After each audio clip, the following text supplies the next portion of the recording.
Pria di Bogor bunuh tante sendiri yang telah merawatnya sejak usia 15 tahun.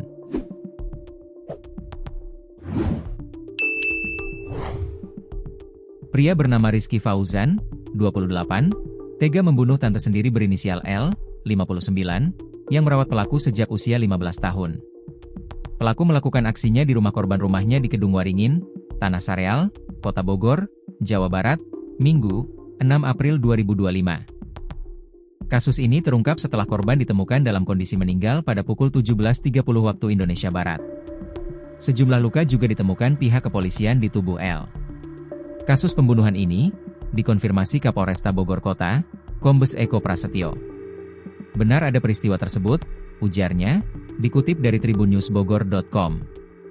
Ia menuturkan, pelaku sendiri diduga orang terdekat korban. Sejumlah saksi pun diperiksa untuk mengungkap kasus ini. Satreskrim Polresta Bogor Kota sudah bergerak melakukan penyelidikan. Mohon doa restu, mudah-mudahan segera terungkap, insya Allah, ungkap Kombes Pol Eko Prasetyo. Dan benar saja, setelah polisi melakukan pendalaman, pelakunya pun berhasil ditangkap. Rizky Fauzan, 28, keponakan korban jadi pelaku pembunuhan.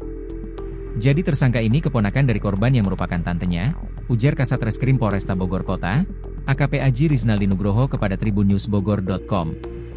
Tersangka tega membunuh tantenya sendiri, padahal korban sudah merawatnya sejak usia Rizky 15 tahun. Dia dirawat tantenya dari usia 15 tahun. Saat ini 28 tahun, ujarnya. AKP Aji menuturkan, pelaku ditangkap di dalam rumah usai menghabisi nyawa korbannya.